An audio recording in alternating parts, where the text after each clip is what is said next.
I request Ms. Nikita Chung to take over.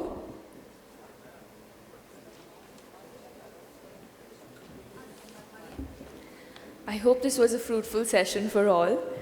I would now like to introduce our eminent guest for the day, Mr. K.S. Madhusudhana. He has completed his MA and MPhil from Bangalore University. From 1972 to 2007, he served as a professor and principal at APS College of Arts and Science. From 2007 to 12, he was the Central Sahitya Akademi Assistant Editor in the Translation Wing. Sir has guided 6 MPhil students in Hampi University and was a columnist for the Hindu and Prajavani. Sir is also one of the founders of BM Shri Pratishana. I now invite Mr. Vinay to felicitate Professor K.S. Madhusudhana.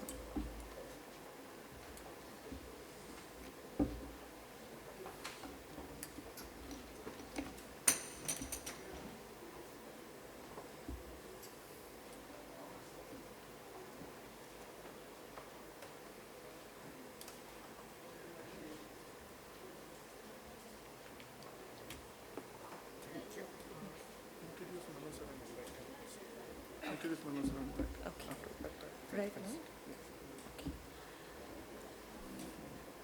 I would also like to introduce a keen observer of the day to share his critical remarks as well. Professor Manu Chakravarthy, who is undoubtedly a highly respected and influential figure in the realms of film criticism and cultural studies. His work, which encompasses film, literature, and theory, offers a rich and nuanced perspective on both film and culture.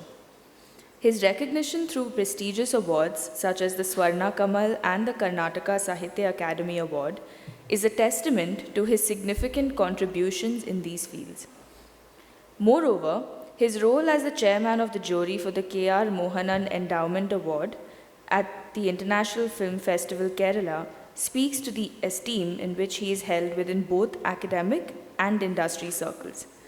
His impact clearly extends beyond the academic world, reaching into the broader domains of cinema and literature.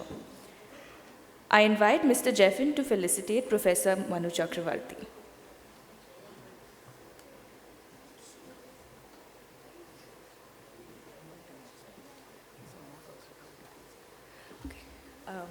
I request you to come on stage, sir.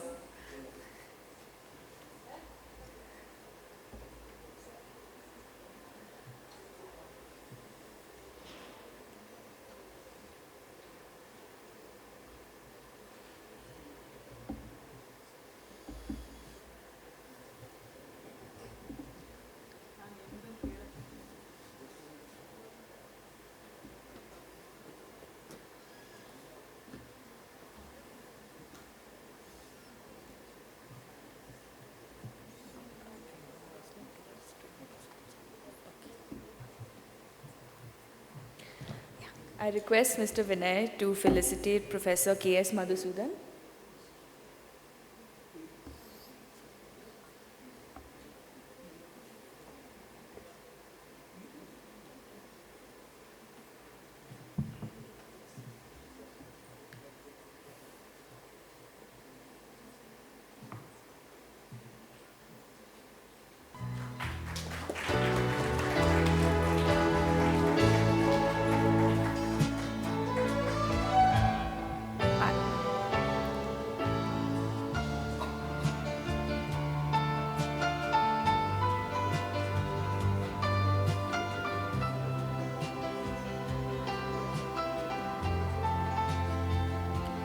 I invite Mr. Jeffin to felicitate Professor Manu Chakravarthy.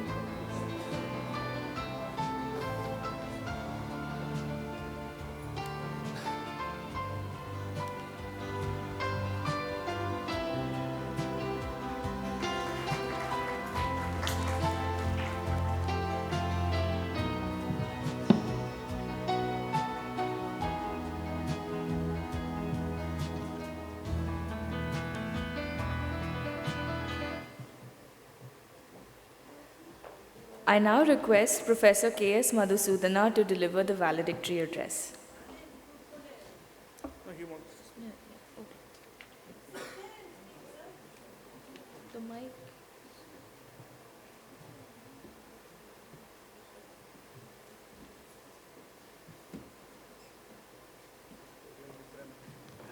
Sir,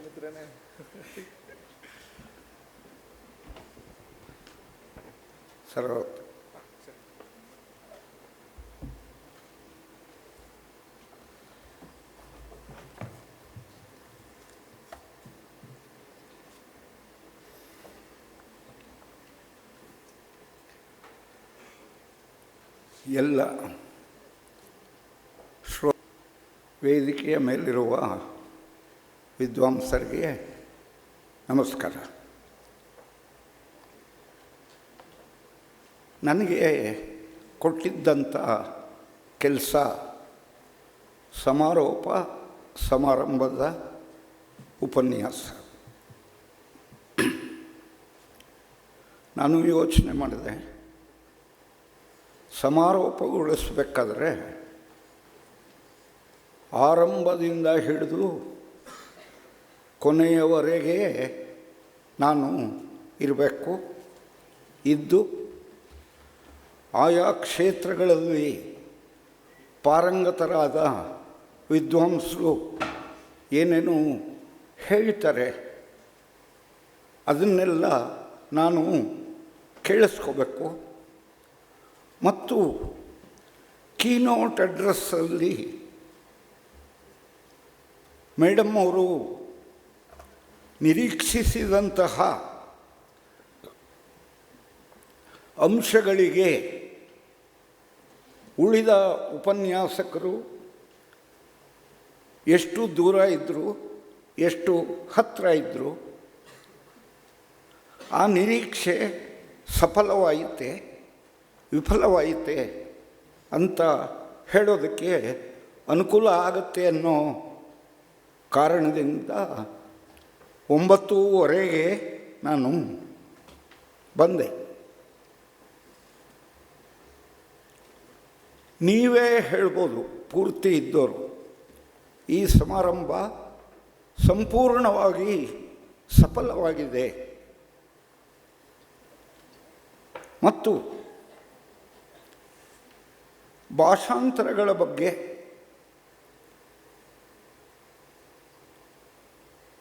ತಾತ್ವಿಕ ವಿಚಾರಗಳು ಮತ್ತು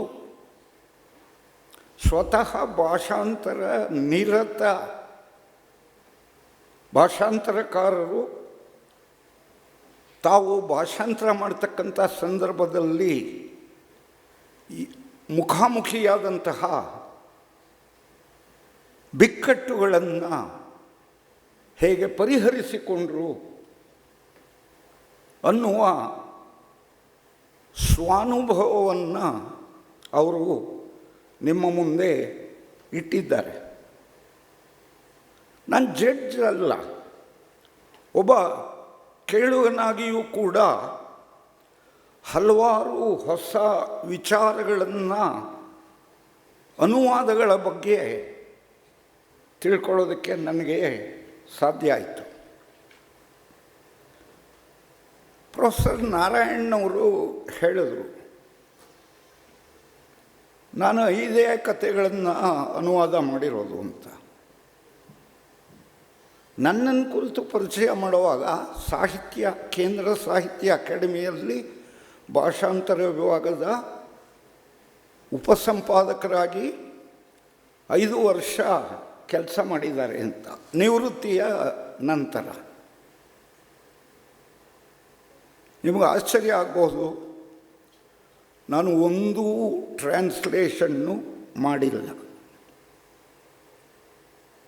ಇನ್ನು ನನಗೇನು ಅರ್ಹತೆ ಇರ್ಬೋದು, ನಾರಾಯಣವರೇ ನೀವೇ ಹೇಳಿ, ಇರಲಿ. ಆದರೆ ನನ್ನ ಬದುಕೇ ಒಂದು ಟ್ರಾನ್ಸ್ಲೇಷನ್.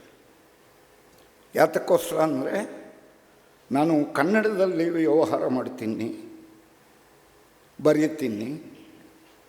ನನ್ನ ಮನೆ ಮಾತು ಒಂದು ಡಯಲೆಕ್ಟ್, ಒಂದು ಉಪಭಾಷೆ. ಆದ್ದರಿಂದ ನನ್ನ ದಿನನಿತ್ಯದ ಜೀವನವೇ ಆರಂಭ ಆಗೋದು ನನ್ನ ಮಾತೃಭಾಷೆಯಿಂದ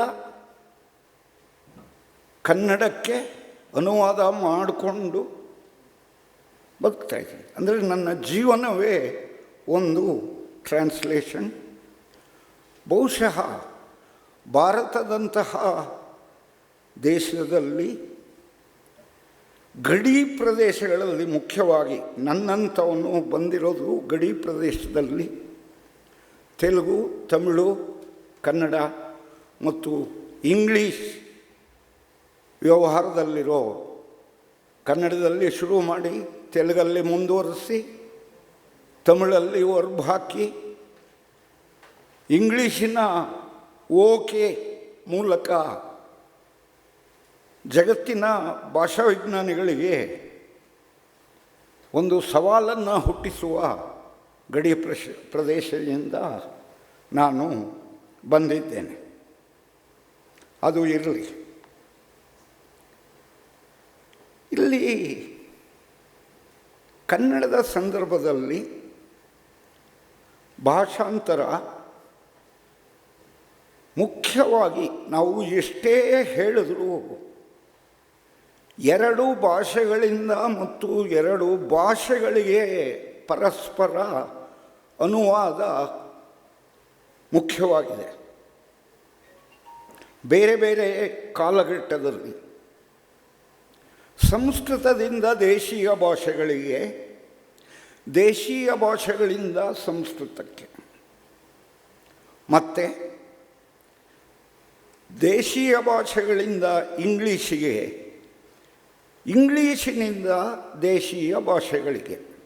ಅಂದರೆ ಐದರ್ ಸಂಸ್ಕೃತ ಆರ್ ಇಂಗ್ಲೀಷ್ ನಮ್ಮ ಕನ್ನಡ ಭಾಷೆಯ ಮತ್ತು ಸಾಹಿತ್ಯದ ಒಂದು ಗೊತ್ತುಗುರಿಗಳನ್ನು, ಓಟವನ್ನು ನಿಯಂತ್ರಿಸಿದೆ ಅನ್ನೋದನ್ನು ನಾವು ಮೊದಲಿಂದ ನೋಡ್ತಾ ಬರ್ತಾಯಿದ್ದೀವಿ.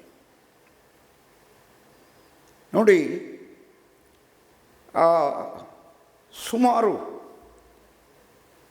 1904ರಲ್ಲಿ, ಕ್ರಿಸ್ತಶಕ 1904ರಲ್ಲಿ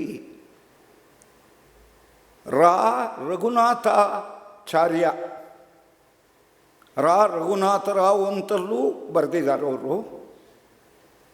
ಅವರೊಂದು ಪುಸ್ತಕ ಬರೀತಾರೆ ಇಂಗ್ಲೀಷಲ್ಲಿ, ದಿ ಆರ್ಟ್ ಆಫ್ ಟ್ರಾನ್ಸ್ಲೇಷನ್ ಅಂತ. ಅಪೂರ್ವವಾದ ಪುಸ್ತಕ, ದಿ ಆರ್ಟ್ ಆಫ್ ಟ್ರಾನ್ಸ್ಲೇಷನ್. ಈ ರಘುನಾಥಾಚಾರ್ಯ ಅವರು 20ನೇ ಶತಮಾನದ ಆರಂಭದಲ್ಲಿ ಮದ್ರಾಸಿನ ಕ್ರಿಶ್ಚಿಯನ್ ಕಾಲೇಜಲ್ಲಿದ್ದು, ನಂತರ ಬೆಂಗಳೂರಿನ ಸೆಂಟ್ರಲ್ ಹೈಸ್ಕೂಲ್ಗೆ ಬರ್ತಾರೆ. ಅವರು ಹೇಳ್ತಾರಲ್ಲಿ ಒಂದು ಮಾತು ಭಾಳ ಮುಖ್ಯವಾದದ್ದು ಟ್ರಾನ್ಸ್ಲೇಷನ್ಗೆ ಸಂಬಂಧಪಟ್ಟಾಗೆ. ಅವರು ಅದರಲ್ಲಿ ಹೇಳ್ತಾರೆ, ನಾನು ಇದುವರೆಗಿನ ಅನೇಕ ಅನುವಾದಗಳನ್ನು ಗಮನಿಸಿ ಈ ಕನ್ನಡದ ಅನುವಾದ ಕ್ಷೇತ್ರದಲ್ಲಿ ನನ್ನದೇ ಆದ ಒಂದು ಸಿದ್ಧಾಂತಕ್ಕೆ ಬಂದಿದ್ದೆ. ಆದರೆ ಇದನ್ನು ಕನ್ನಡದ ನಾಗವರ್ಮ 10ನೇ ಶತಮಾನದಲ್ಲೇ ಕಂಡ್ಕೊಂಡ್ಬಿಟ್ಟಿದ್ದಾನೆ ಅಂತ ಹೇಳ್ತಾರೆ. ವಂಡರ್ಫುಲ್. ಅದು ಏನಪ್ಪ ಅಂದರೆ, ಸಂಸ್ಕೃತದಲ್ಲಿ ಬಾಣಭಟ್ಟ ಗೊತ್ತಿದೆ ನಿಮಗೆ, ಎಂಥ ಕವಿಯವನು. ಗದ್ಯದಲ್ಲಿ ಕಾದಂಬರಿಯನ್ನು ಬರೆದವನು. ಇಡೀ ಜಗತ್ತು ಅವನ ಆ ಕಾವ್ಯಕ್ಕೆ ಮರುಳಾಯಿತು. ಅಂತಹ ಕೃತಿಯನ್ನು 10ನೇ ಶತಮಾನದಲ್ಲಿ ನಾಗವರ್ಮ ಕನ್ನಡದಲ್ಲಿ ಚಂಪೂ ಕಾವ್ಯವನ್ನಾಗಿ ಮಾರ್ಪಡಿಸಿದ. ಸೊ 20ನೇ ಶತಮಾನದ ರಘುನಾಥಾಚಾರ್ಯರು ಅವರು ಕನ್ನಡದಲ್ಲಷ್ಟೇ ಅಲ್ಲ, ಸಂಸ್ಕೃತದಲ್ಲಿ ಮತ್ತು ಇಂಗ್ಲೀಷ್ ಭಾಷೆಯಲ್ಲಿ ಪ್ರಕಾಂಡ ಪಂಡಿತರು. Not an ordinary person. ಅವರು ಕಿಟೆಲ್ ನಿಘಂಟು ಬಂದಾಗ ಯಾಕೆಂದರೆ ಈ ನಿಘಂಟು ವ್ಯಾಕರಣ ಮತ್ತು ಅನುವಾದ ಇಂಟರ್ಲಿಂಕ್ಡ್, ಒಂದರಿಂದ ಒಂದು ಸಹಾಯ ಪಡ್ಕೋತಾ ಇರುತ್ತೆ, ಕೊಡುಕೊಳೆಗಳು ಇರುತ್ತೆ. 1896ರಲ್ಲಿ ಬಂದಂತಹ ಕಿಟೆಲ್ ನಿಘಂಟುವಿನ ಬಗ್ಗೆ ಪರಿಷತ್ತು ಆರಂಭವಾದ ಪ್ರಥಮ ವರ್ಷ ಕನ್ನಡ ಪರಿಷತ್ ಪತ್ರಿಕೆಯಲ್ಲಿ ಕಿಟೆಲ್ ನಿಘಂಟನ್ನು ಕುರಿತ ಒಂದು ವಿಮರ್ಶೆ ಬರೆದರು. ಅದು ಸಿಗುತ್ತೆ, ಪರಿಷತ್ತಲ್ಲಿದೆ, ಗೋಖಲೆ ಇನ್ಸ್ಟಿಟ್ಯೂಟಲ್ಲಿದೆ, ಮಿಥಿಕ್ ಸೊಸೈಟಿಲಿದೆ. ಸ್ವಲ್ಪ ಓಡಾಡಬೇಕಷ್ಟೆ. ಅದರಲ್ಲೊಂದು ಮಾತು ಬರೀತಾರೆ, ಕಿಟೆಲ್ಲು ಒಂದು ಹೊಸ ವಿಧಾನವನ್ನು ಕೊಟ್ಟಿದ್ದಾನೆ ಅಂಥೇಳಿ ಕಿಟೆಲ್ ನಿಘಂಟಿನ ವೈಶಿಷ್ಟ್ಯಗಳು, ಧನಾತ್ಮಕವಾದ ಪಾಸಿಟಿವ್ ಆದ ಎಲಿಮೆಂಟ್ಸನ್ನು ಹೇಳಿ ನಂತರ ಅವನಲ್ಲಿ ಅನೇಕ ದೋಷಗಳು ಇವೆ ಅಂತ ಹೇಳಿ ಅವರೇನು ಮಾಡಿದ್ರು, ಪಂಪಭಾರತ ಇನ್ನೂ ಪ್ರಕಟ ಆಗಿರಲಿಲ್ಲ, ವಿಕ್ರಮಾರ್ಜುನ ವಿಜಯಂ ಪ್ರಕಟವಾಗಿರಲಿಲ್ಲ, ಕಿಟೆಲ್ ನೋಡಿಲ್ಲ. ರಘುನಾಥರಾಯರು ಓಲೆಗರಿಯಲ್ಲಿ ಓದಿದ್ದು 1909ರಲ್ಲಿ ವಿಕ್ರಮಾರ್ಜುನ ವಿಜಯ ಪ್ರಿಂಟ್ ರೂಪಕ್ಕೆ ಬಂದದ್ದು, ಪರಿಷತ್ ಎಡಿಷನ್. ಸೊ ಅವರೇನು ಮಾಡಿದ್ರು, ಸೊ ಇದು ನೋಡಿ ಕಿಟೆಲ್ನ ಇತಿಮಿತಿ ಪಂಪಭಾರತ ಸಿಕ್ಕಿರಲಿಲ್ಲ ಅವನಿಗೆ. ಅವರು ಪಂಪಭಾರತದ ಒಂದು ಪದ್ಯವನ್ನು ತಗೊಂಡು ಅಲ್ಲಿರುವ ಪದಗಳಿಗೆ ಕಿಟೆಲ್ ಕೊಟ್ಟಿರುವ ಅರ್ಥಗಳನ್ನು ತಗೊಂಡು ಪದ್ಯಕ್ಕೆ ಪದಶಃ ಅರ್ಥ ಮತ್ತು ಅದರ ಒಂದು ತಾತ್ಪರ್ಯವನ್ನು ಕೊಟ್ಟರು. ಅಂದರೆ ರಘುನಾಥಾಚಾರ್ಯರು ಗ್ರಹಿಸಿದ ಹಾಗೆ. ಆಮೇಲೆ ಕಿಟೆಲ್ ತಗೊಂಡು ಕಿಟೆಲ್ ಥರ ಬರೆದರು. ಅರ್ಥ ತುಂಬ ವ್ಯತ್ಯಾಸಗಳಿವೆ. ಈ ರೀತಿಯ ಅನೇಕ ದೋಷಗಳಿದ್ದರೂ ಸಹ ಕಿಟೆಲ್ ನಿಘಂಟು ಒಂದು ಒಳ್ಳೆಯ ನಿಘಂಟು, ಒಳ್ಳೆಯ ಮಾದರಿ ಅಂತ ಹೇಳಿ ಒಪ್ಕೋತಾರೆ. ಇನ್ನು ಈ ಮನುಷ್ಯನ ಇತಿಹಾಸವನ್ನು ನೋಡಿದ್ರೆ ದೇಶಾಂತರ, ಭಾಷಾಂತರ ಮತ್ತು ವೇಷಾಂತರ ಈ ಮೂರು ಅವನ ಮೂಲ ಪ್ರವೃತ್ತಿಗಳು ಅನಿಸುತ್ತೆ. ವಲಸೆ ಒಂದು ಕಡೆ ಇರೋಲ್ಲ ಮನುಷ್ಯ. ಎರಡನೇದು ಭಾಷಾಂತರ. ನಮ್ಮ ನಲ್ಲತಂಬಿ ಹೇಳಿದ್ರು ನೋಡಿ, ಒರಿಜಿನಲ್ ಕೃತಿ ಕೂಡ ಭಾಷಾಂತರ. ಅವನ ಮನಸ್ಸಲ್ಲಿ ಭಾವನೆಗಳಿರುತ್ತೆ, ಅದನ್ನು ಭಾಷೆಯ ರೂಪದಲ್ಲಿ ಅವನು ಇಡ್ತಾನೆ ಅಂಥೇಳಿ. ಭಾರತದಂತಹ ಬಹುಭಾಷಾ ದೇಶಗಳಲ್ಲಿ ಭಾಷಾಂತರದ ಮೂಲಕವೇ ನಾವು ಗ್ರಹಿಸೋದು. ನನಗೆ ನೀವು ಇಂಗ್ಲೀಷಲ್ಲಿ ಹೇಳ್ತಿದ್ರೆ ಕನ್ನಡದ ಮೂಲಕ ನಾನು ಆ ವಿಷಯವನ್ನು ಗ್ರಹಿಸ್ತೀನಿ. ಮತ್ತು ವೇಷಾಂತರ ಬಿಡಿ, ಅದು ಮಿಮಿಕ್ರಿ, ಅದು ನಾಟಕ ಕಲೆಗೆ ಕಾರಣ ಆಯಿತು. ಈ ಒಟ್ಟು ಕನ್ನಡದ ಪೀರಿಯಡ್ಡನ್ನು ನಾನು 3 ರೀತಿಯಲ್ಲಿ ವರ್ಗೀಕರಣ ಮಾಡ್ತೀನಿ. ಒಂದು ಮೌಖಿಕ ಕಾಲ. ಇದು ಭಾರತಕ್ಕೆ ಮತ್ತು ಭಾರತ ದೇಶದ ಎಲ್ಲ ಭಾಷೆಗಳಿಗೆ ಅನ್ವಯಿಸ್ತಕ್ಕಂಥದ್ದು. ಅಂದರೆ ಲಿಪಿ ಇಲ್ಲದ ಮೌಖಿಕ ಕಾಲ. ಆಮೇಲೆ ಲಿಪಿ ಬಂದ ಮೇಲೆ ಓಲೆಗರಿ, ಬೂರ್ಜಪತ್ರಗಳು, ಶಿಲಾಶಾಸನಗಳು, ತಾಮ್ರಶಾಸನಗಳು, ಈ ಕಾಲ. ಮೂರನೇದು ಇನ್ವೆನ್ಷನ್ ಆಫ್ ಪೇಪರ್. ಯಾಕೆಂದರೆ ದೇವಶಿಖಾಮಣಿ ಅಳಸಿಂಗಾಚಾರ್ಯರು ಮಹಾಭಾರತವನ್ನು ಅನುವಾದಿಸಿದಾಗ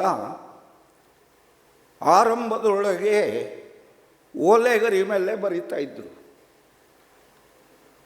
ಕೊನೆಗೆ ಅವರು ಭೀಷ್ಮ ಪರ್ವ ಆಗೋಷ್ಟೊತ್ತಿಗೆ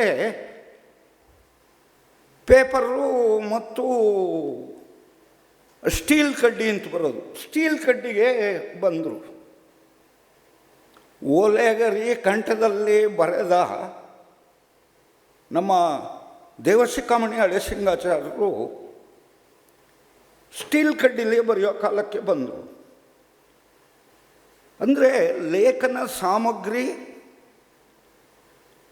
ಲೇಖನದ ಲೇಖ್ಯ ವಿಧಾನ ಬದಲಾದ ಕಾಲದಲ್ಲಿ ಅವರು ಬಂದು ಆ ಸವಾಲುಗಳನ್ನು ಎದುರಿಸಿ 18 ಪರ್ವಗಳನ್ನು ಕನ್ನಡಕ್ಕೆ ಅನುವಾದಿಸಿದರು.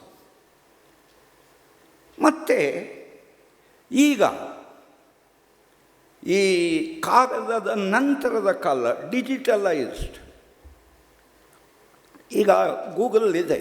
ಒಬ್ಬ ಮೇಡಮ್ಮು ಹೇಳಿದರು, ಪ್ಯಾನಲ್ ಡಿಸ್ಕಷನ್ನಲ್ಲಿ ಒಬ್ಬರು ಅದರ ಬಗ್ಗೆ ಕೂಡ ಚರ್ಚೆ ಬಂತು. ನಿಮಗೆ ನೋಡಿ, ನಮ್ಮ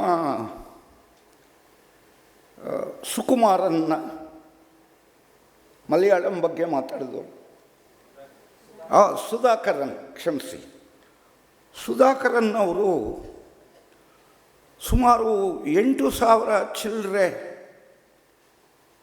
ಭಾಮಿನಿ ಷಟ್ಪದಿಯ ಕುಮಾರವ್ಯಾಸ ಭಾರತವನ್ನು, ಷಟ್ಪದಿ ಕಾವ್ಯವನ್ನು ಗದ್ಯಕ್ಕೆ ಮಾಡಿದ್ದಾರೆ. ಅವ್ರ ಜೊತೆಯಲ್ಲಿ ನಾನು ಹೇಳಿದೆ, 19ನೇ ಶತಮಾನದ ಕೊನೆಯ ಹೊತ್ತಿಗೆ ಕನ್ನಡದ ಕುಮಾರವ್ಯಾಸ ಭಾರತದ 8,000 ಚಿಲ್ಲರೆ ಷಟ್ಪದಿಗಳನ್ನು ಓಲೆಗರಿ ಮೇಲೆ ಮಲಯಾಳಂ ಲಿಪಿಯಲ್ಲಿ ಬರ್ಕೊಂಡಿದ್ದಾರೆ. ತಿರುವನಂತಪುರದಲ್ಲಿ ಒಬ್ಬ ನಂಬೂದಿರಿಯವರ ಮನೆಯಲ್ಲಿ ನಾವು ಅದನ್ನು ಪತ್ತೆ ಹಚ್ಚಿ ಅದನ್ನು ಎಕ್ಸಿಬಿಷನ್ನಲ್ಲಿ ಇಟ್ಟಿದ್ವಿ. ಇರಲಿ. ಇನ್ನು ಕೆಲವು, ನಾನು ಕನ್ನಡಕ್ಕೆ ಸೀಮಿತವಾಗಿರ್ತೀನಿ, ಆಗಾಗ ಸಂಸ್ಕೃತ ಇಂಗ್ಲೀಷ್ಗೆ ಬರ್ತೀನಿ. ನನಗೆ ಕೊಟ್ಟಿರ್ತಕ್ಕಂಥ ಅವಧಿಯನ್ನು ನೋಡ್ಕೋತಾ ಇದ್ದೀನಿ. ಈ ದೇಶೀಯ ವಿದ್ವಾಂಸರ ಕೆಲವು ಪರಿಕಲ್ಪನೆಗಳು ನಮ್ಮ ಕಾವ್ಯಗಳು ಜನಸಾಮಾನ್ಯರಿಗೆ ತಲುಪದೇ ಹೋಗೋದಕ್ಕೆ ಕಾರಣ ಆಯಿತು. ಯಾಕೆಂದರೆ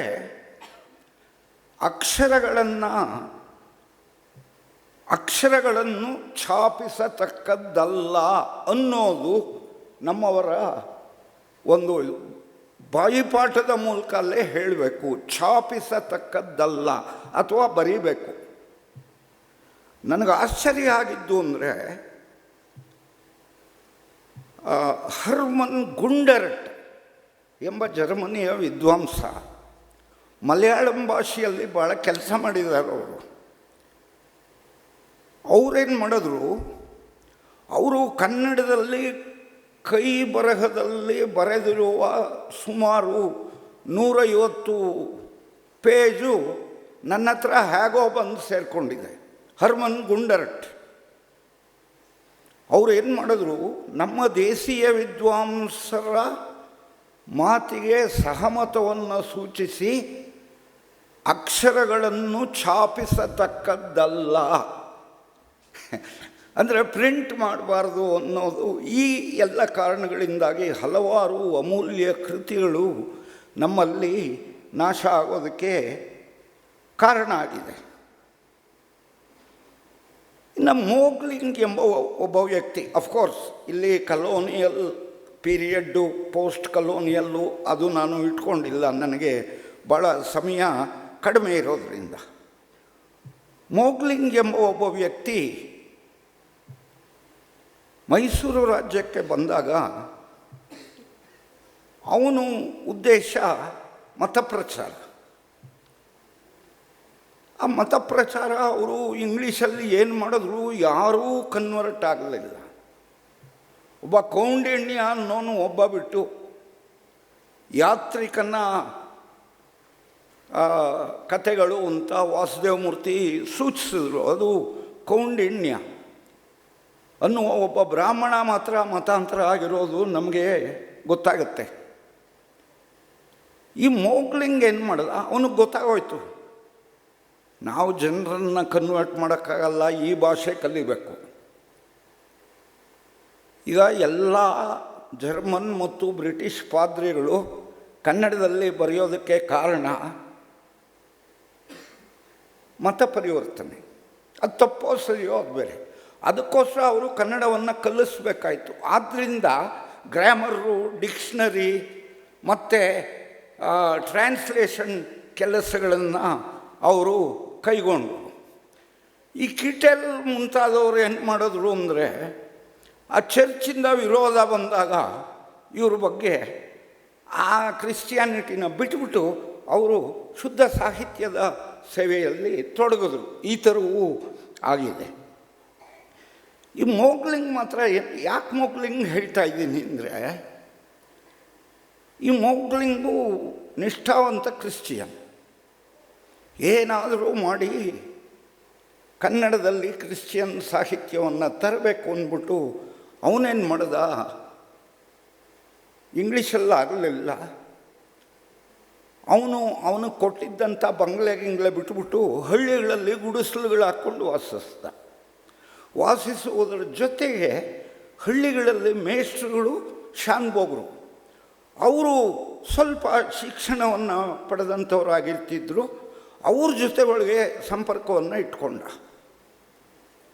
ಇಷ್ಟಾದರೂ ಮೋಗ್ಲಿಂಗನ್ನು ಯಾರೂ ಮನೆ ಒಳಗೆ ಸೇರಿಸಿರಲಿಲ್ಲ. ಬರ್ಕೋತಾನು, ಮನೆ ಒಳಗೆ ಇಲ್ಲ. ಒಂದು ದಿನ ಅವನು ಒಬ್ಬ ಬ್ರಾಹ್ಮಣನ ಮನೆಗೆ ಬರ್ತಾನೆ. ಅವ್ರ ಮನೆಯಲ್ಲಿ ಶ್ರಾದ್ದ, ಜಗಲಿ ಮೇಲೆ ಕೂಡಿಸಿರ್ತಾರೆ. ಒಳಗಡೆ ನಮ್ಮಲ್ಲಿ ಒಂದು ಪದ್ಧತಿ ಇತ್ತು, ಈಗ ನಶಿಸ್ತಾ ಇದೆ, ನಮ್ಮ ಮನೆಯಲ್ಲಿ ಸ್ವಲ್ಪ ಉಳ್ಕೊಂಡಿದೆ, ಕೆಲವು ಮನೆಗಳಲ್ಲಿದೆ. ಅದೇನು ಅಂದರೆ, ಸಮಾರಂಭಗಳಲ್ಲಿ, ಸಮಾರಾಧನೆಗಳಲ್ಲಿ ಊಟ ಮಾಡುವಾಗ ಚೂರ್ಣಿಕೆಗಳು ಅಂತ ಹೇಳ್ತಾರೆ. ಚೂರ್ಣಿಕೆಗಳು ಒಂದು, ಇವಾಗ ಮಜ್ಜಿಗೆಯನ್ನು ಬರೋಕ್ಕೆ ಮೊದಲು ಸ್ವಲ್ಪ ಲೇಟ್ ಆಗುತ್ತೆ, ತುಂಬ ಜನ ಇರ್ತಾರೆ, ಅನ್ನ ಹೋಗ್ಬಿಡುತ್ತೆ, ಅನ್ನ ಬೇಯಿಸ್ತಾ ಇರ್ತಾರೆ. ಅದು ಒಂದು ರೀತಿ ಅವ್ರಿಗೂ ಅವಕಾಶ ಕೊಟ್ಟಾಯಿತು, ಸಮಯನೂ ಕಳೀಬೋದು. ಆ ಚೂರ್ಣಿಕೆಗಳು ಇಂಟ್ರೆಸ್ಟಿಂಗಾಗಿ ಕೇಳಿಸ್ತೊಂದು. ಅದು ನೋಡಿದ್ರೆ ಕರ್ಣಭೇದ ಪ್ರಹಸನ, ಕುಮಾರವ್ಯಾಸ ಬರ್ತದ್ದು. ಅವನೇನು ಮಾಡ್ದ, ಆ ಚೂರ್ಣಿಕೆಯನ್ನು ಹೇಳಿದವ್ರನ್ನ ಹಿಡ್ಕೊಂಡ. ಬಿಡದಿರ 6 ತಿಂಗಳ ಕಾಲ ಸತತವಾಗಿ ಅವ್ರ ಜೊತೆ ಒಳಗೆ ಇಡೀ ಕುಮಾರವ್ಯಾಸ ಭಾರತದ 10 ಪರ್ವಗಳನ್ನು ಕಾಪಿ ಮಾಡಿಕೊಂಡ. ಎಂಥ ಕೆಲಸ ನೋಡ್ರಿ. 10 ಪರ್ವಗಳನ್ನು ಕಾಪಿ ಮಾಡಿಕೊಂಡು ಅವನೇನು ಮಾಡ್ದ, ಮೊದಲು ಅದರ ಒಟ್ಟು ಸಾರಾಂಶವನ್ನು ಮತ್ತು ಕೆಲವು ಅಪೂರ್ವವಾದ ಪದ್ಯಗಳನ್ನು, ಸುಮಾರು 242 ಪದ್ಯಗಳನ್ನು ಜರ್ಮನ್ ಭಾಷೆಗೆ ಅನುವಾದ ಮಾಡ್ದ. ಮೊದಲು ಕುಮಾರವ್ಯಾಸ ಭಾರತ ಪ್ರಿಂಟ್ ಆಗಿರೋದು ಜರ್ಮನ್ ಭಾಷೆ ಒಳಗೆ. ಆಮೇಲೆ ಅವನೇನು ಮಾಡ್ದ, ಆದಿಪಂಚಕಗಳು, ಅದರಲ್ಲಿ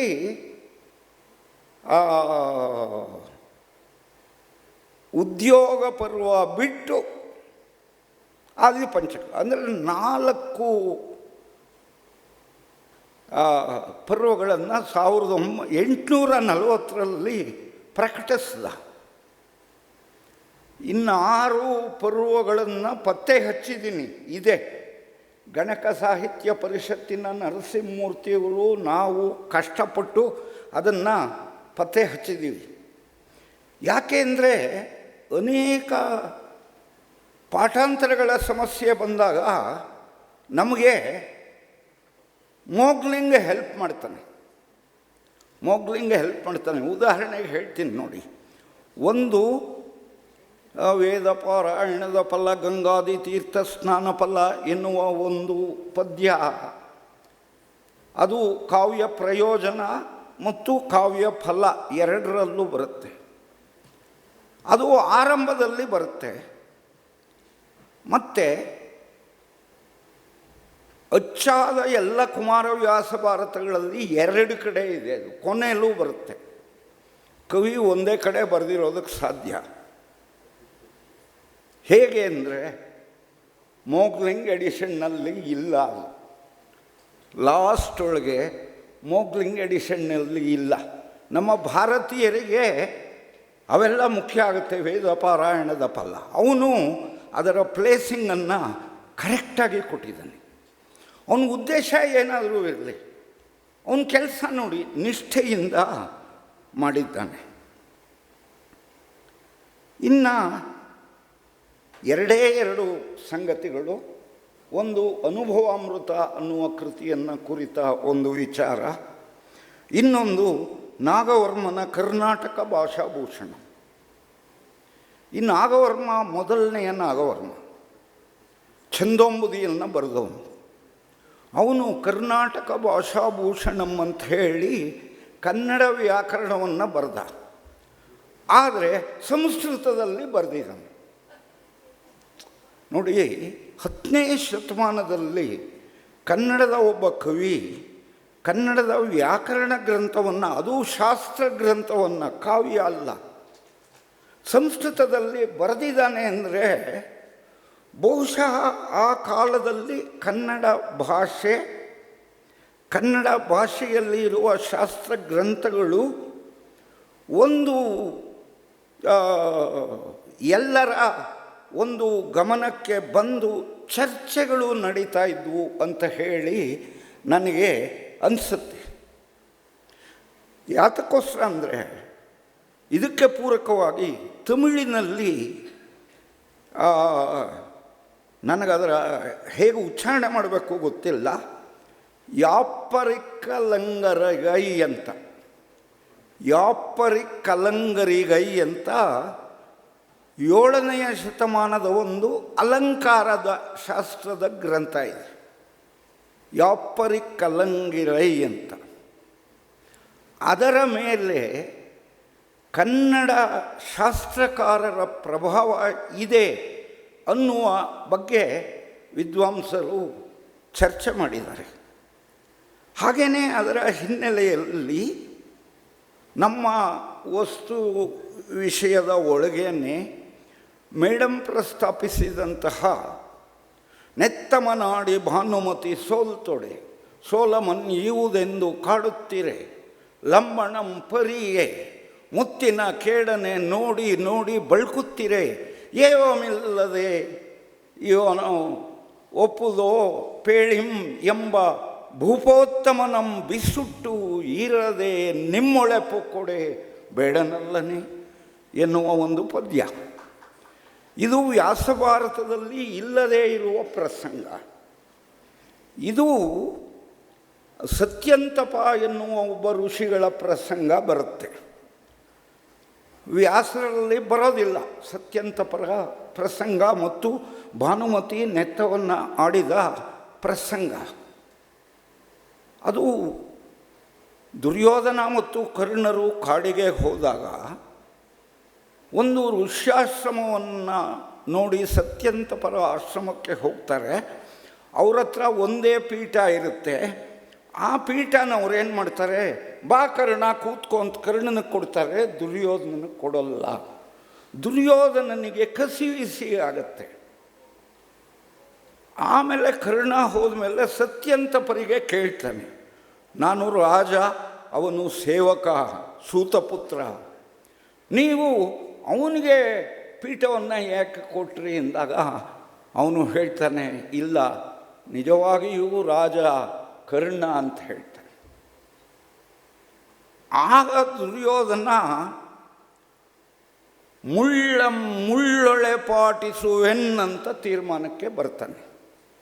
ಪಂಪನ ದುರ್ಯೋಧನನ ಬಗ್ಗೆ ಏನೇನೋ ಹೇಳ್ತಾರೆ, ಆದರೆ ಪಂಪನ ದುರ್ಯೋಧನನ ಒಂದು ಒಳಗುಟ್ಟು ಈ ಪ್ರಸಂಗದಲ್ಲಿ ಇದೆ.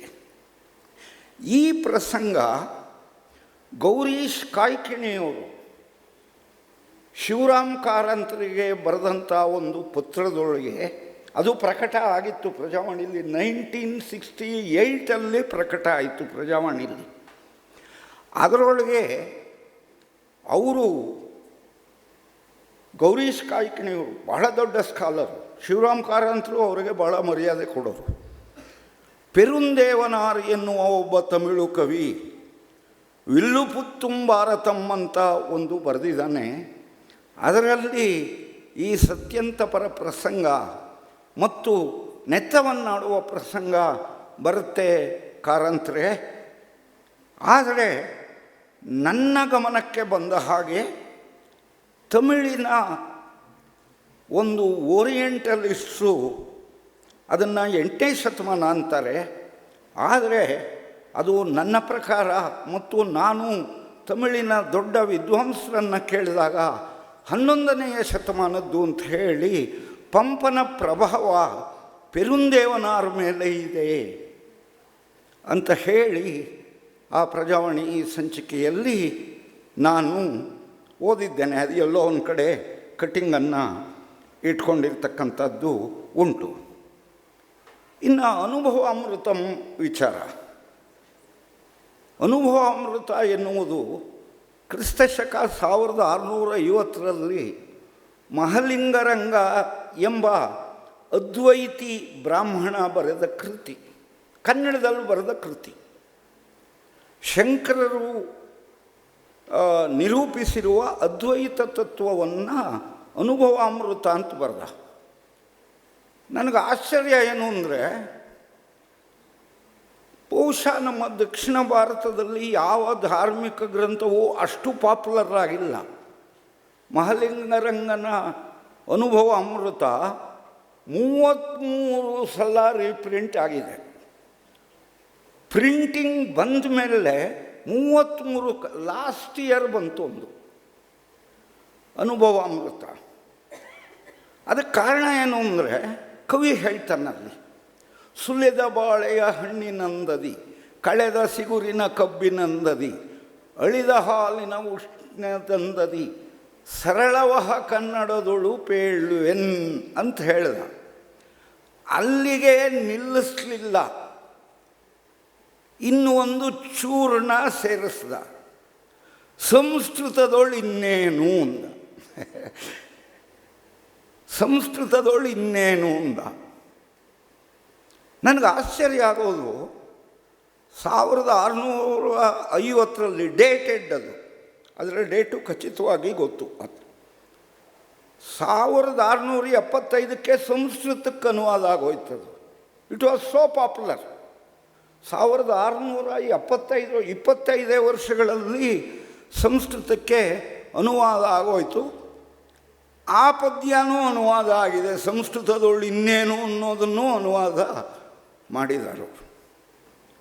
ಅಂದರೆ ನಾನು ಈ ಎಲ್ಲ ಮಾತುಗಳನ್ನು ಹೇಳೋದಕ್ಕೆ ಕಾರಣ ಏನಪ್ಪ ಅಂದರೆ,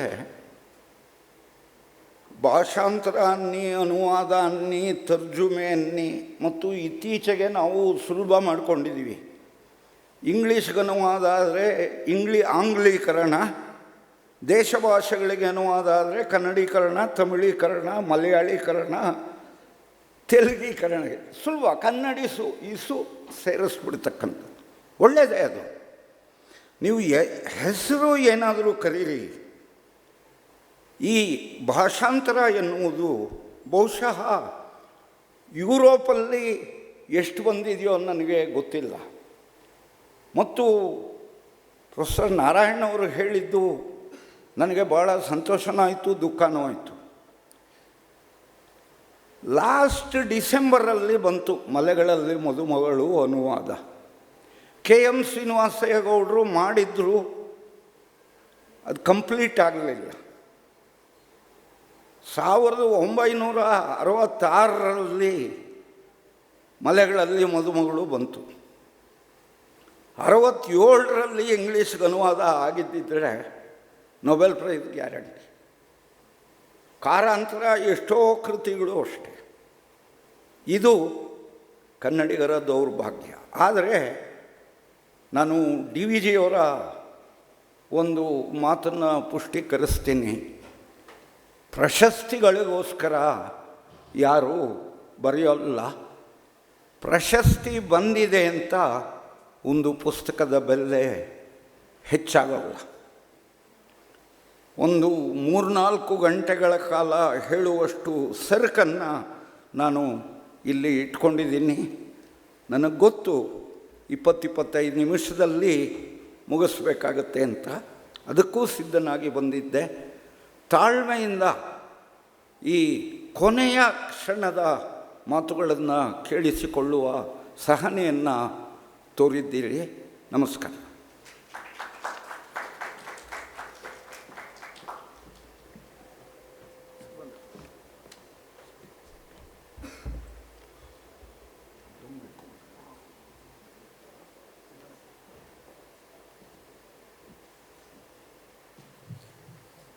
Thank you, sir. I request Mr. Vinay to present a token of our appreciation as well.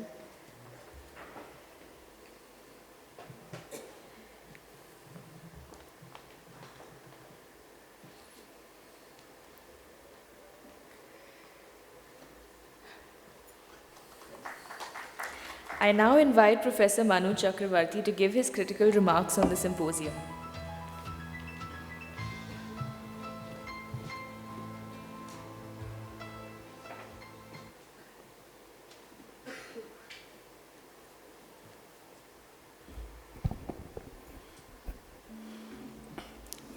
Thank you for staying back.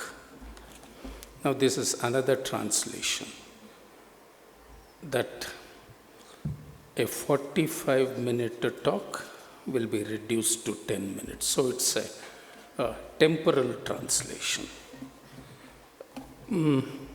I'm not going to refer to any of these speakers because they have been very clear. They have made their lucid presentations. So I was making my last second notes, modifications.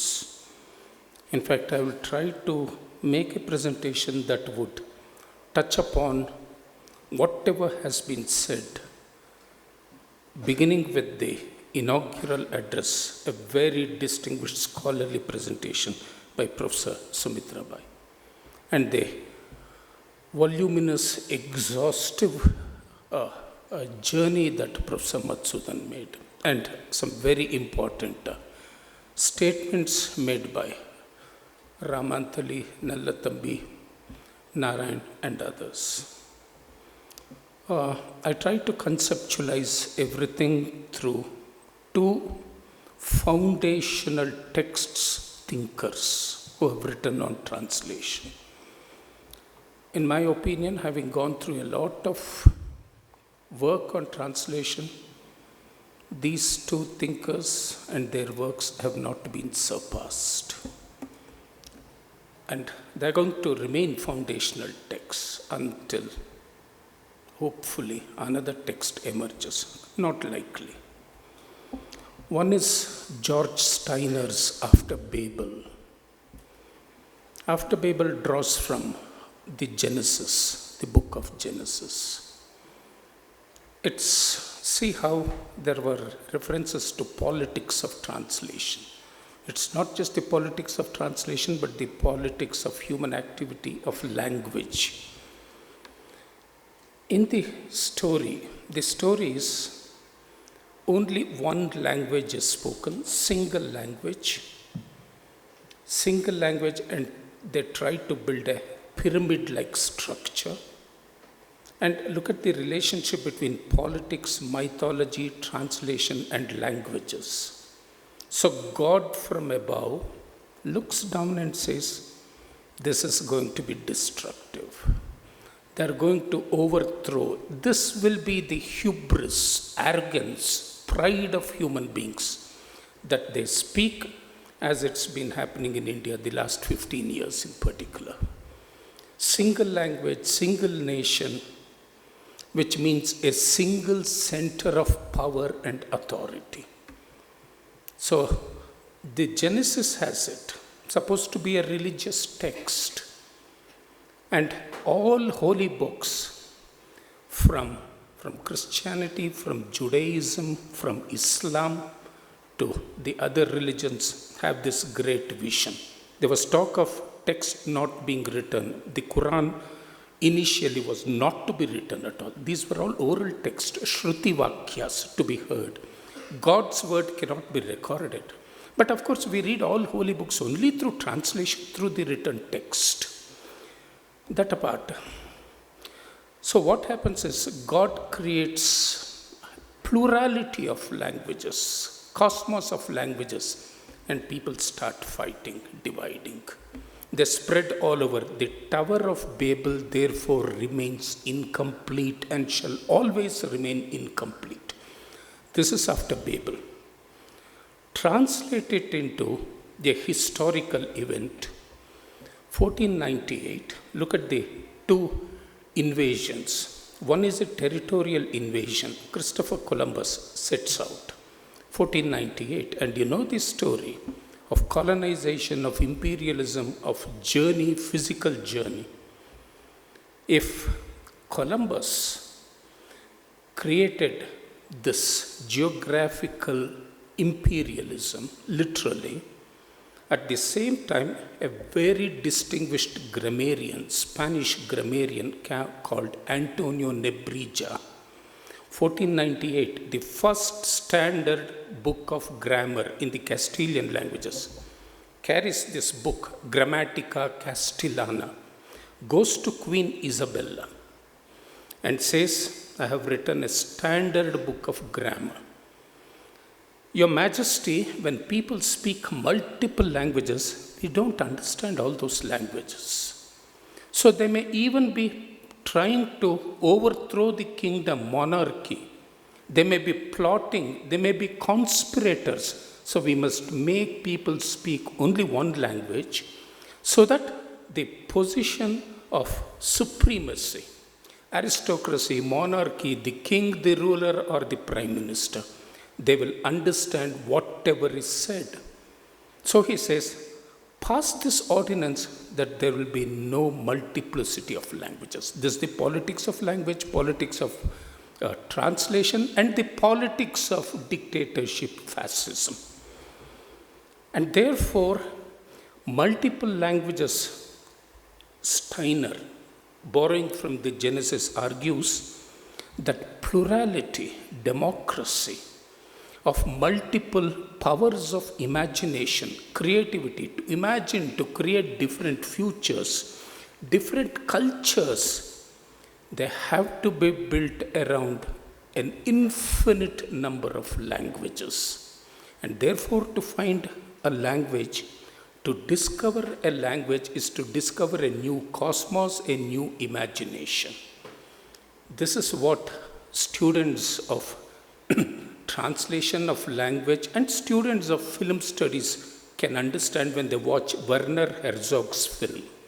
Werner Herzog made a film called Where the Green Ants Dream. Colonial Australia, the Aborigines. Now this is where myth carries the imagination of people. Myth is not always the equivalent of superstition, moodanambike. That's not myth. Mythology means the way the imagination of a people, of a community, of a culture at a particular point of time, how they understand the universe. In Where the Green Ants Dream, well, the Aborigines believe that if nature is destroyed, if the green ants are destroyed, and if the green ants stop dreaming, where the green ants dream, there is also an environmental sense there, that the ants, green ants, shall not be destroyed. To destroy the green ant is to destroy the whole universe. Because there is nothing that is worthless in the cosmos, in the universe. And the whole film ends with the Aborigines being destroyed, and they are brought to the court because they resist, they protest, because it's the oil companies that move into Australia. Today, when I say today, I mean literally today. 6 months ago, the Australian nation, stupid nation, refused to give the Aborigines voting rights. in 2024, 2025. The land belongs to them. So they are not given, and they speak a language, English, which the Aborigines don't understand.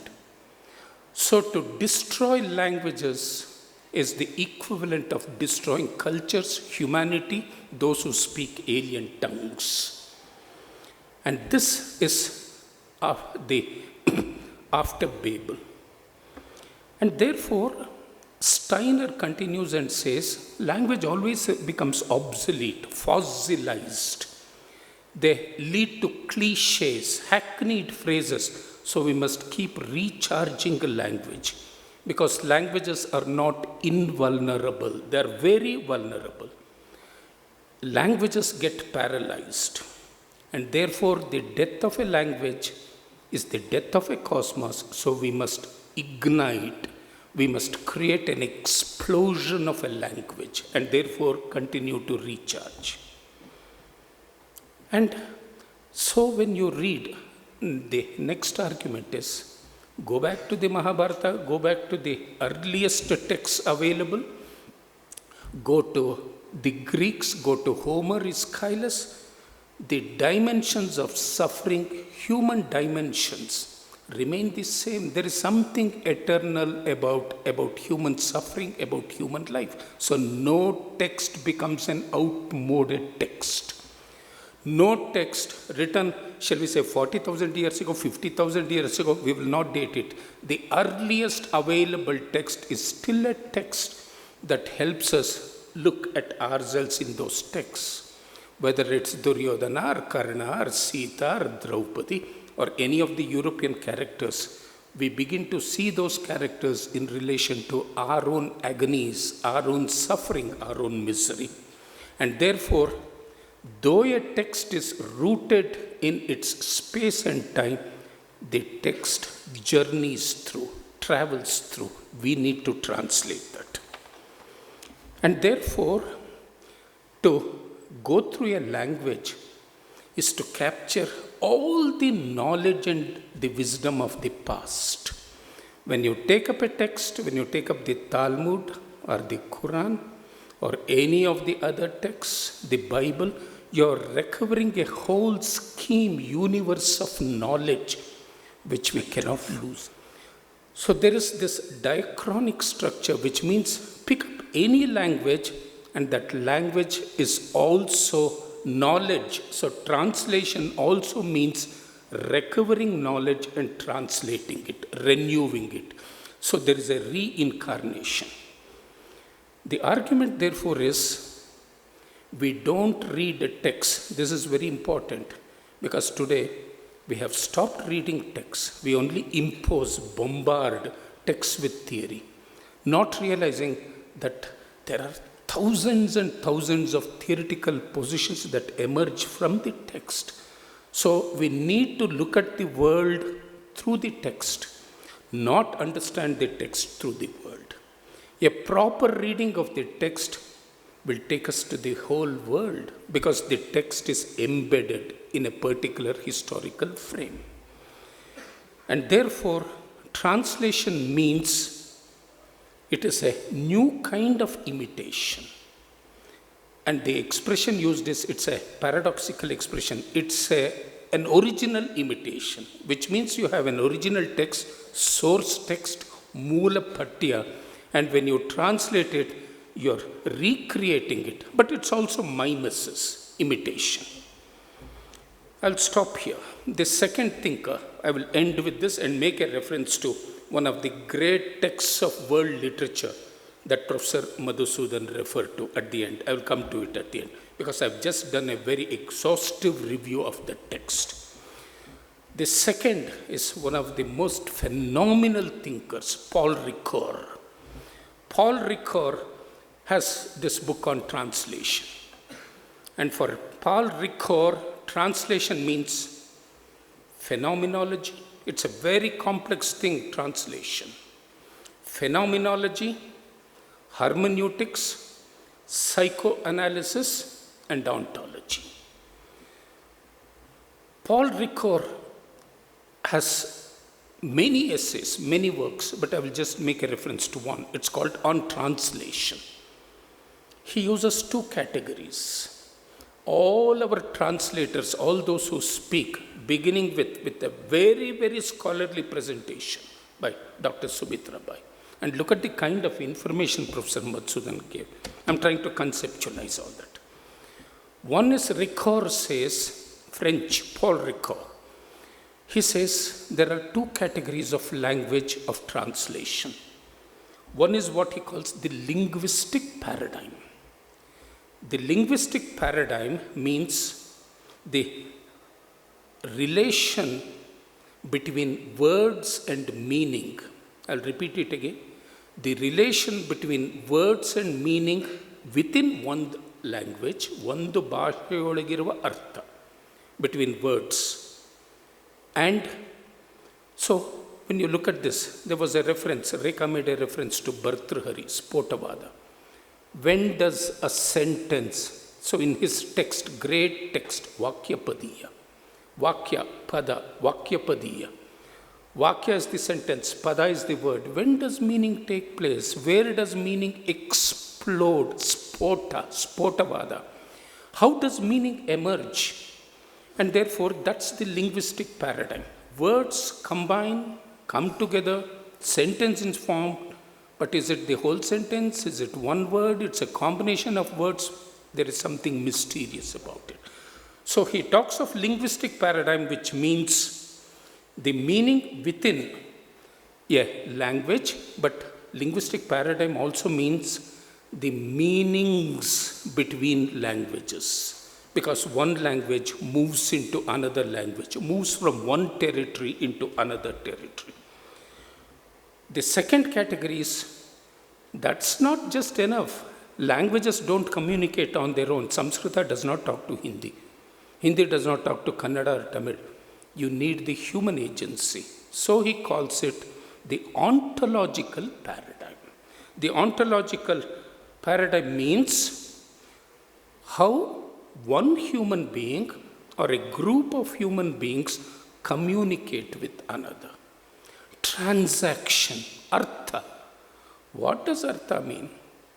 How does meaning, you mean it's there in the dead sentence, printed on the page, or in the Talagiri, the manuscript? But it has to be brought into circulation, it has to gain meaning through the living agency. And what is the living agency? Human beings. So this is the ontological paradigm, how human beings communicate, including the language of what we call the deaf and the dumb. How do they communicate? You learn that language, Braille for that matter, that's another kind of translation. They touch it, they feel it, and you begin to get meaning. And if you watch Badiron Ke Liye, that news for the hearing impaired, how do they communicate? How do signs become language? That's translation of several kinds, or dance for that matter. Or how does music, through dead swaras, how does music produce extraordinary bhava, emotion, feeling and ideas? This is how linguistic registers become ontological registers. But Ricoeur says there are certain things, the word figured, they cannot be translated. They can never be adequately translated. So Paul Ricoeur says, abandon, give up the idea of a perfect translation. There's nothing, there's not going to be a perfect translation. There he brings in Freud and says, so to translate is, when if we try to go back to an Indian text, ancient Indian text, or an ancient European text, we are trying to recover, we are trying to remember through memory. But that attempt to remember, he says, using Freud, it also produces mourning, remembering and mourning. Mourning, melancholy, because you know, you feel sad because it's not going to be perfect. And therefore, translation is a project of recovery, remembrance and of mourning. And therefore, nobody will ever be able to find a linguistic absolute, antimavada, paripurnavada, perfect linguistic absolute. Now that's a pseudo dream. So Ricoeur says, at best, and he moves towards happiness. The happiness is we must try to get equivalence, and equivalence without adequacy. Paripurnata ilde iruva, the perfect, nothing perfect, but some sense of adequacy, equivalence. And that's the joy, the happiness of translation. And there was this session on academic, which I would call epistemological translation. Poetry is difficult, but he says epistemological translation, what was called the academic session. You see, the difficulty is you may find poetic equivalents, but certain knowledge concepts you cannot superimpose.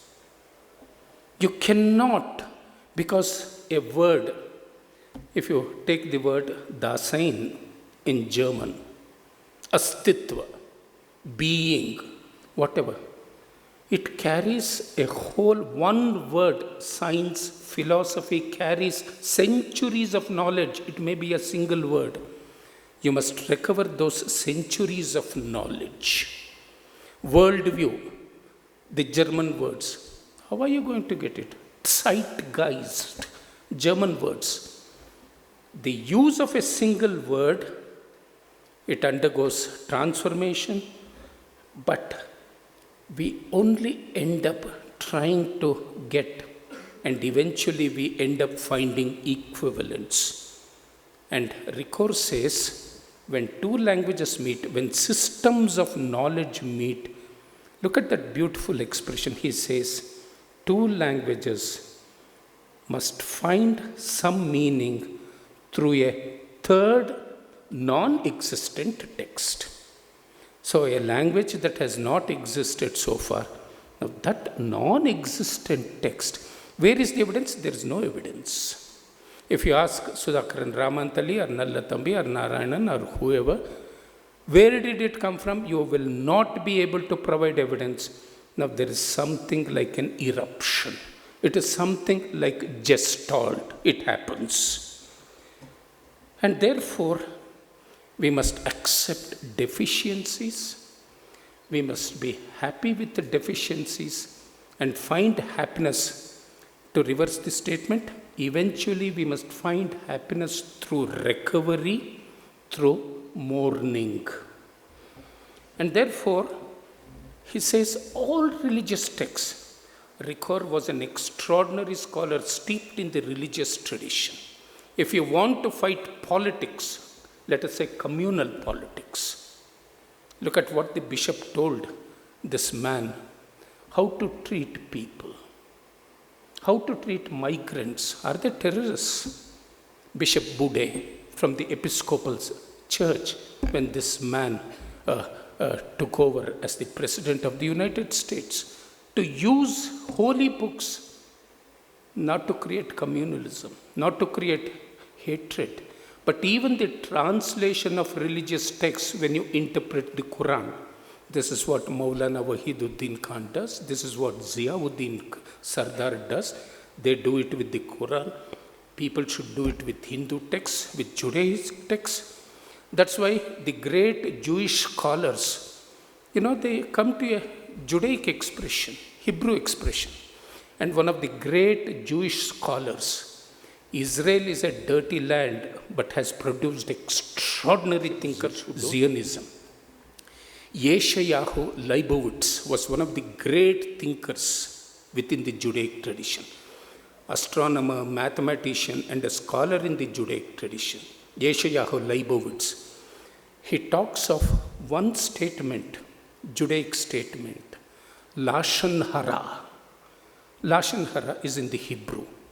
Lashon Hara means evil tongue, evil speech. And evil speech, look at the wisdom. This is politics. Kalpana was talking of politics. Politics with an ethical sense. Lashon hara means evil speech that does not damage the listener, but the vision is evil speech that damages the one who utters it. Lashon hara. Yeshayahu Leibovitz. The Jewish tradition, like the Islamic tradition, the Hindu tradition, not Hindutva tradition, the ancient Hindu tradition, is filled with this ethical sense of not trying to destroy. And therefore, we must navigate towards a better world, and that means translation of life itself. And that's why the great German poet Hölderlin, I would have also talked about Martin Heidegger, but this is not the time, or Wittgenstein. So Hölderlin says, translation going into language means, translation means not enriching another language, but enriching the horizon of one's own language. So when two languages meet, when Sanskrita meets Kannada, when Kannada meets Tulu, Kodava, Konkani, or whatever, each language, the horizon, the diganta of each language is expanded. It is furthered. So we must struggle for equivalency. I have to end, and I will end, even if you throw stones at me, only after finishing this last part. And that is Bride in the Hills, translated just about 6 months ago by Vanamala Vishwanatha. I've just done a review of it for Indian literature, Sahitya Akademi publication. 800 pages. Malegalalli Madhumagalu, translated as Bride in the Hills. There are two great parts to the novel. One part, the linguistic registers also change, is about the cosmic awareness, the embrace of the cosmos, of the universe, where nobody is low, nobody is inferior. There was this reference to Holia, Nai Gutti is a Holia. Politically correct T.M. Krishna, or whoever may say, Yere, poor. But if you know your history, you know there was this history of caste exploitation. And if you use the word Holaya, you are not using it as a term of abuse, but you are using it as a term of historical reference, that such a thing existed. The women in the novel, Chinnamma, young children, Dharmu, look at that. All mystical expansiveness, they become one with the nature. They become one with the cosmos. Nobody is inferior, nobody is redundant, nobody is low. Christian missionaries come into that work of Jeevaratnaya and Reverend Lakehill. There is human dignity in each one of us. The cosmos, a cosmic sense, a cosmic awareness fills each one, including that Nai, Hulia, Nai Gutti's Nai. And therefore, women, the cosmic awareness comes to Kuvempu through disregarding gender oppression, gender hierarchy, caste hierarchy. And the whole thing is where even the Brahmin, the Bhatta comes there, is made fun of because he's an exploiter. Landowning classes, churning takes place. Kuvempu does it by looking at history.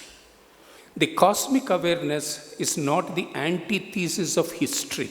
So read the novel carefully. There is colonization. The Britishers are here. There is the Jati Vyavastha, the caste system. So you have the linguistic paradigm, ontological paradigm. Kuvempu, in the name of metaphysics, Adhyatma, Adhyatmikate, does not ignore history. Through history, through women, look at the sufferings of women there, Kaveri. But you also have somebody like Chinnamma.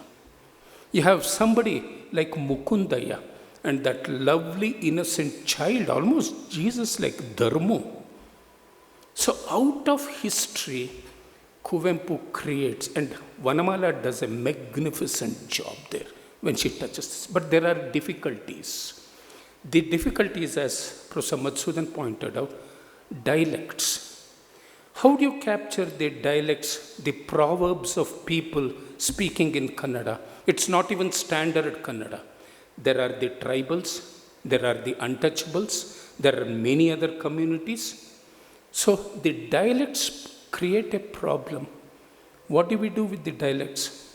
Try to find some adequacy, some equivalent. Be happy. This is the cause of the happiness of translation, but this is also the cause of sadness, unhappiness, and also resistance because you are afraid of this. So you resist translating, but you have to go through this.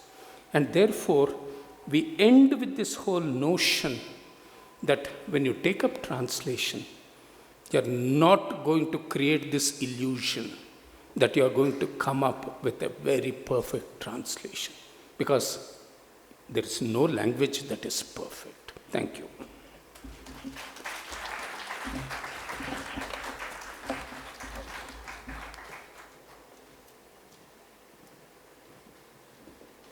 Thank you for your insightful words, sir.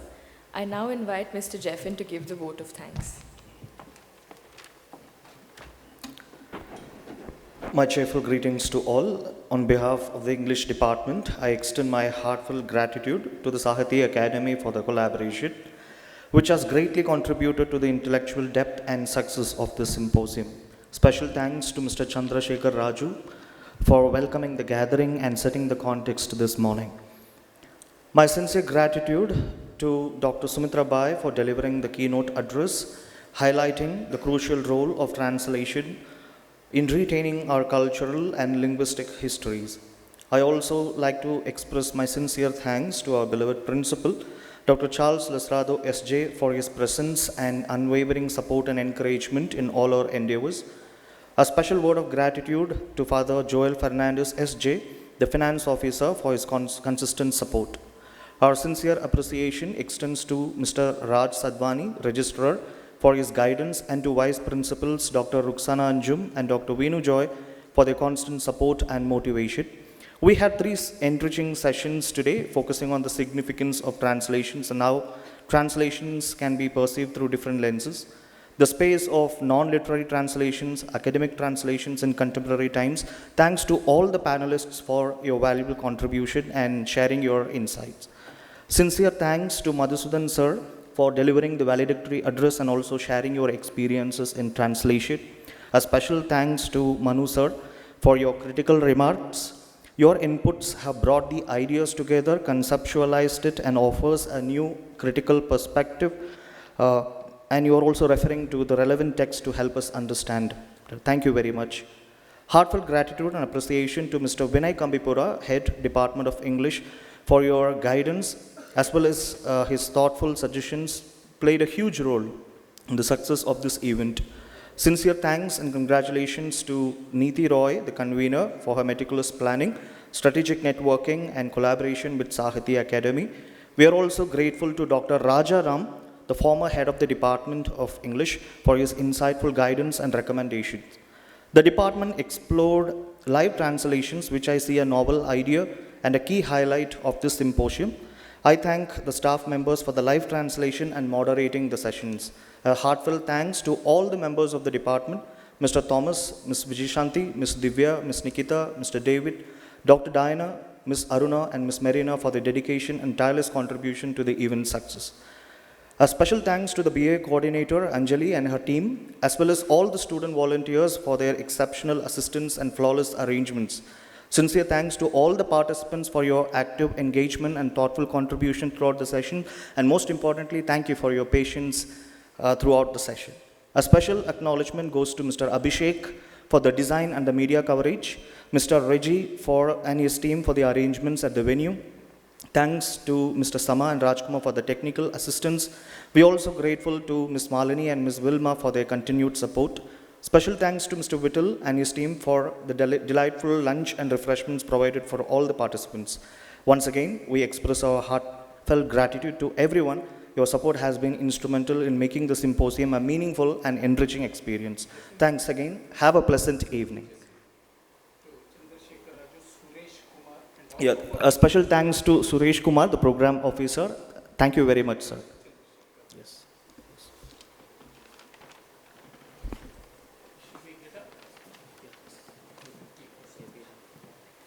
I request the dignitaries to take their seats among the audience.